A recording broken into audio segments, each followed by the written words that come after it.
Hi, I'm Kennedy Jones, and this is my learning portion of the exam. And here today with me, I have my two closest friends. Hi, I'm Eve, and I'm on FaceTime right now because I reside in North Carolina. Yes. I'm Zero. I'm here. With me. Physically. Today, we shall be learning about conditioning. I bet you're wondering, what is conditioning? I am. Okay, so we're going to talk about conditioning. What is conditioning? You might be wondering. It is So, first off, we're going to be defining classic conditioning. But you're wondering what that is. Zero, do you know? Nah. Eve? Not sorry. Classic conditioning is an unconscious learning process where an automatic conditioned response becomes associated with a previously neutral stimulus. Explaining the concept in my own words. Please. From what I understand, conditioning is kind of just making your brain, like somebody being, I can't think of how to just define it without using the word conditioning, but like through reinforcement, somebody is taught to react in a certain way or do something in a certain way. Yes, you have a conditioned stimulus going on. Yes, like when you smell really good food. Yes. And you are like salivating. Yes, it's a conditioned stimuli that you have, and then which creates a conditioned response after repetitive behaviors. Okay, and then how would we apply that in real life? Say I hit my friend Zero here with a remote, and I did it over and over and over again. Violently. No remorse. She becomes distressed. And every time I move my hand, flinching. See? And I can also use that in real life because it has happened. I'm a victim. Then, okay, now we're going to go over, pause. Now we're going to go over classical conditioning terms. First we have unconditioned stimulus. What do you think that is? I don't know. When you're not when you're Wrong. When you're not stimulated? It is something that naturally triggers a response without any prior learning, like breathing.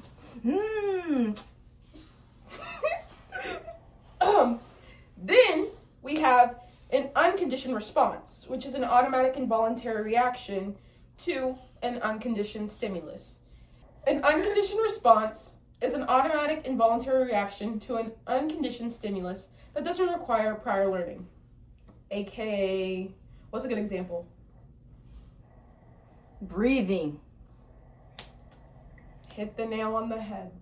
Then we have conditioned stimulus, which is where we get into good old classic conditioning. After being repeatedly paired with an unconditioned stimulus, it triggers a conditioned response on its own. Wow. So, yes. Thank you. Then we have a conditioned response, which is the action of being conditioned, and it's the response to the repetitive behaviors mixed with the unconditioned stimulus, therefore giving you conditioning. Good old classic conditioning. An example of that would be a dog eating. It's a primal response to nourish the body, mind, and soul. Then, if we set that food in front of the dog, but we made it wait, and we did that repetitive behavior over and over again to the point where it is conditioned to the point where you don't even have to say anything, that is classical conditioning. Yes. So could you do this to a human? Well, yes, and we have. Are there any examples of that? Auschwitz. How is that conditioning? Because you're conditioning them to that abuse each and every day to the point where 3, 2, 1. Release them. I'm kidding. Next up, we have stimulus discrimination. Do you want to take a guess at what that is? Stimulus racism? Not quite. Eve? Like, I would guess it's when your stimulus is discriminatory. I don't know. Well, yes. Oh. It's differentiating between a relevant stimulus and a stimulus similar to that. Like, a stimulus is basically like a behavior. So it's a behavior that you have that's more prevalent in what you need in that moment. And then you might have one that's like, I don't have good examples. Like working out. Like working out. It ignores the similar one and responds only to the relevant one, which is the one you need. Yeah. Yes, working out. Well, yes. Then we have stimulus generalization. What is that, you might be wondering? Me too. I am wondering. Well, Eve, it's when a learned behavior is triggered by a similar but different stimulus. We have operant conditioning. It's a theory where behavior is modified by its consequences using reinforcements to increase a behavior and a punishment to decrease it, aka positive and negative reinforcement, which I'm sure we've all heard. Correct? Yes. Yes, we work with children. Yes, we do.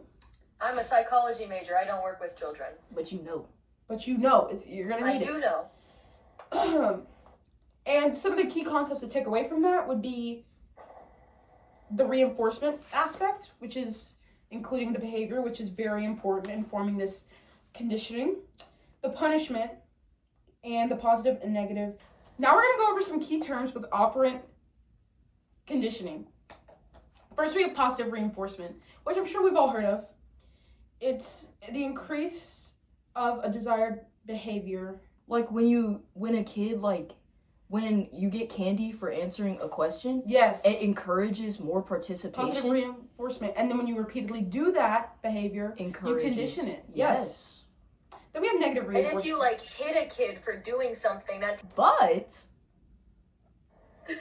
that doesn't always work, bro. Moving on, we have negative reinforcement, which is an unpleasant stimulus, and that is being taken away.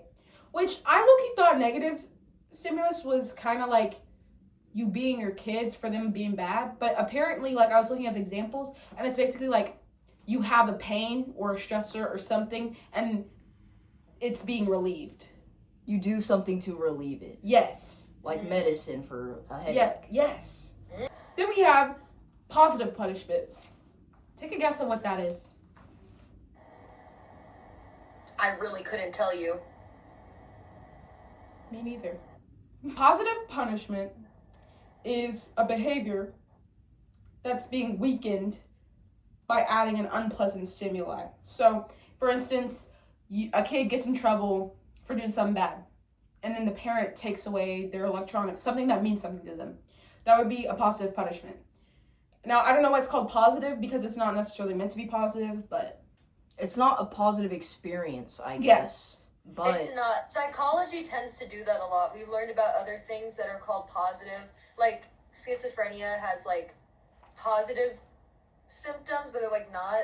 Because it's giving you the behavior that you want when Exactly. you take away, which is positive to the person. Then we have negative punishment, which is taking away a desire being to stop an action, which it's kind of the if same a thing. kid keeps running in the street and they're not supposed to be going in the street because cars and stuff, they'll get hit. They're not going outside for 2 weeks. Exactly. And boom. Yes, tell them about the Quiet Center. At the YMCA's Fun Company, we have the Quiet Center. The Quiet Center is where a child will go for 5 minutes or less or more taken from their playtime. Because why are you stealing things from other children? Hitting kids, running in the hallway, jumping on tables. Come on, chill out. Exactly. So, if you can show me how to behave while you're sitting at the Quiet Center with all the fidget toys and puppets and stuff, then boom, you can be released and free. But until then, you gotta stay. Then we have primary reinforcer, which is a natural urge to satisfy a biological need without any prior learning or knowledge. Now, my analogy wasn't the greatest. Zero, what was yours? Mine was... So, what? Maybe like, if a baby needs food, it's gonna cry. Yes. So, wait, Yes. example of what? If a baby's upset it's gonna cry. If a baby needs something, it's gonna cry because it's the only form of communication that it has. It has to signal that it needs food, yeah. Yes. Or like if you're starving, your stomach's gonna start eating itself. Or like, you know, all that stuff. Yes, a biological Or you'll need die. that you need to fulfill. So your body will like eat its own shit. It's not starving. Exactly. It just knows to do that.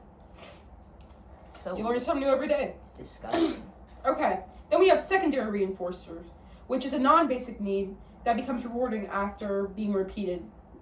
Which, an example I used was money. It's something that you somewhat need to survive, pretty much, but it's also a repetitive behavior that you're kind of constantly needing. Describe to me what a fixed interval what do you think that is? A fixed interval. Let's like you work and then you get paid every other week. Yes, it's scheduled rewards. Like that. Beautifully said. Now, Eve, what do you think a variable interval is? I'm gonna be so honest, I don't know. It Sounds like a math question to me. Yes. Okay, a variable interval is an unpredictable reward. I can't really think of many examples of an unpredictable reward. Maybe like your period. And if you're sexually active, like, it's a blessing in disguise, people. Or like sometimes if you do well on your test, you don't know. You know how Krispy Kreme used to, if you got all A's, they would give you free donuts. Yes. We have a fixed ratio. What do you think that is? So a fixed ratio is a reinforcement schedule, and it's rewards delivered after a number of time of completed responses, aka repetitive behavior at a certain exact time, then you get a reward for it. A good example of that would be testing and the rewards for testing for kids. Like, that's a good one. Yeah. Variable ratio is a behavior rewarded after an unpredictable amount of time. What do you think is a good real life example of this? Probably casinos, because, like, you do eventually, maybe, get rewarded for, like, all of the money and time that you put in, but, like, you don't actually know if you're ever going to win anything. You might get something, but... Yes, and that's what keeps the addiction going. Yes, please call the it. cycle continues. Now, we're going into observational learning, which is our last segment. The definition of observational learning is the process of learning by watching, imitating others' behaviors, attitudes, and emotional reactions, which I think we do pretty much since birth. And I think that's how we learn a lot, through imitation. Yes, when I was learning to draw, I watched a man on Cubo draw, like in between the shows and stuff. So I copied him. Yes, fake it till you make it, and then boom, you made it. And boom, and I can kind of draw and stuff now. Alright, so boom. Albert Bandura had a research program. It was called the Bobo Doll. It was an experiment series in 1961. This series was his theory that he was trying to prove of observational learning. That people, children, and anything with firing neurons in their brain would learn things through imitation, behaviors, and attitudes. So what he did was he took a Bobo doll. Well, the doll was called Bobo, but it was a clown doll. And he had adults aggressively beat it. And then... I heard about this in class, I remember now. Yes. And then he had the children watch. And then he asked the children, he put the doll in front of them, and they ended up beating it just like the adults. Because they had watched that behavior be done to this doll that they had never seen before. Mm-hmm. Which exactly. I think it's a very simple theory, but it's very real how we see things. Like racism. Proud mentality.